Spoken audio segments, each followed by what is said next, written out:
All right, so the standard hitch is pretty easy.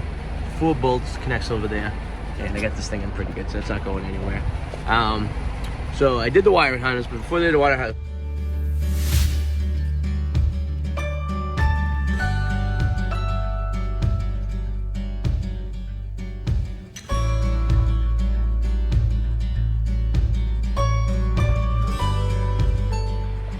well, look what we did.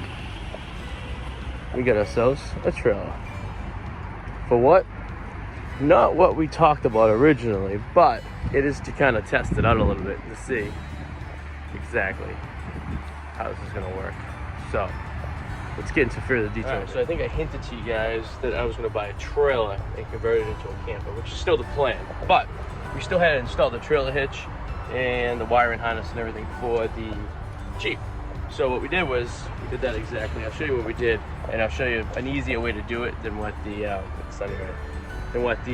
manufacturer says. So I'll real quick here. All right, so the standard hitch is pretty easy. 4 bolts, connects over there, and I got this thing in pretty good, so it's not going anywhere. So I did the wiring harness, but before I did the wiring harness, notice we have this 12-volt thing right there.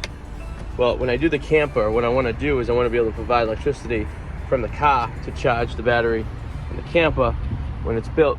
So what I did was I extended that 12-volt to another plug right here that sits right there. So when we do get the camper, we can plug into there, and then there'll be battery from the car charging whatever's in there. So it'll probably be like the batteries and like the basically just the batteries and stuff that we're gonna have inside the trailer. That'll be charged while we're driving. It's also gonna have solar, so it'll be a few different ways to get that going. But so we got the wiring harness, as you can see right there. Now I ran it from the lights, obviously, which are easy in the Jeep because all you gotta do is pop this little thing right here, and then you get access to the lights, and there's so much space underneath there. And you just plug and play. So I just plugged the lights in, ran a wire underneath there, underneath the heat shield, which you really can't see. It's probably like underneath there, past the exhaust into the other light over there, and then connect that. Now, for some reason, I don't know why, you have to connect power, additional power, to the lights.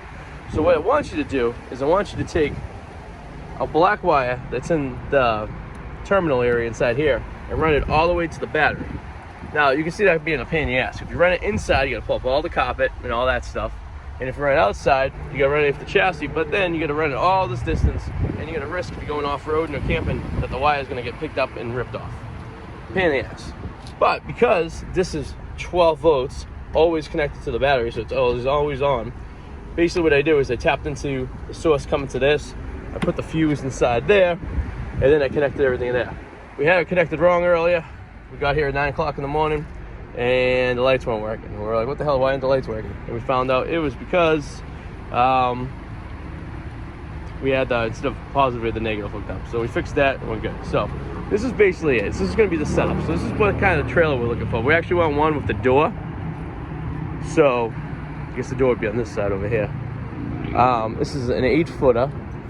And it's 5 feet wide, which is, I think, exactly what we want.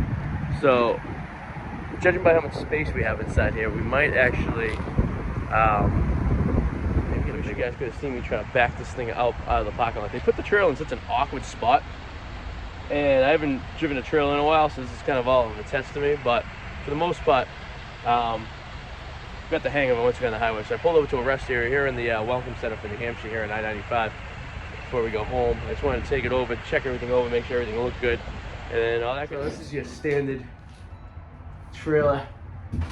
I might want to have a little more headroom, you know what I mean? I think that might actually help. So this is kind of a good idea for me testing out what we want it to do.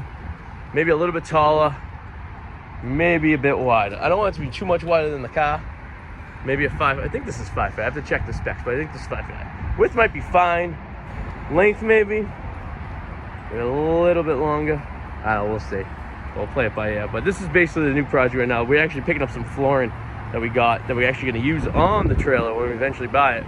But for the time being, we're going to store it. We're getting it for a good cost. And this is basically the setup right here. So this is 8 feet. I think we could probably do a 10-footer to make it the same length as the car. I think that's going to have to judge by the weight and how much we're going to put into it. I think this is what we're going to do. All right, so I just want to do one more test of everything. Make sure the directionals work.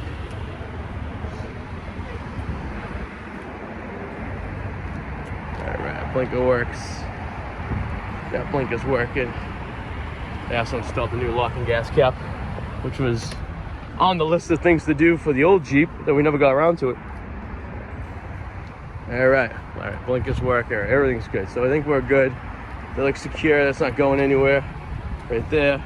And then we actually bought these lights, we're gonna return them because I had no way of testing if the electrical was correct because I had no trailer to plug into. So what I did was bought those temporary lights, plugged them in, did my troubleshooting there.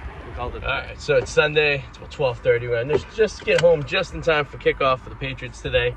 But thank you guys for watching. Hopefully, if you're installing a wiring harness on a 2000, I guess 18 plus Jeep, anything that has a 12 volt cigarette lighter in the back that's connected to the battery all the time, you don't need to run it all the way to the battery. It's silly. Just grab the power source from that thing, splice it in, and do what I did. Now I have. And then when I was at it, I had extra cigarette lighter. So it actually works out pretty good. I don't think we will be having any issues. Everything's tight and wound up pretty good. And if I do have any issues, everything's in the driver's side, inside the light well. There's, like I said, there's plenty of space in there. I mean, I can put everything inside there with no problem at all. So if I have to access anything, I can grab that very easily by just popping off the light with like one bolt and stuff like that. So it's pretty simple to do. But yeah, we're gonna get this thing driving and see what we can do here. Let's try it. Slow and steady wins the race. The good thing is it's not longer than the car, so it's easy to move. But I jackknifed it a few times as I was trying to get it out of that spot. But it was a tricky spot. I will tend not to try to back up like most people with trailers try not to back up, but you know, it is what it is. So we're gonna get off the highway, we're gonna take back roads, I think, the way home, and then we'll play it by ear like that. Just want to say thank you guys for watching these videos. Hopefully this is video one of a very cool trailer build we're gonna do. I just have to get my confidence up in driving with the trailer. It's been a while. So the last time I pulled something, we're talking Jesus,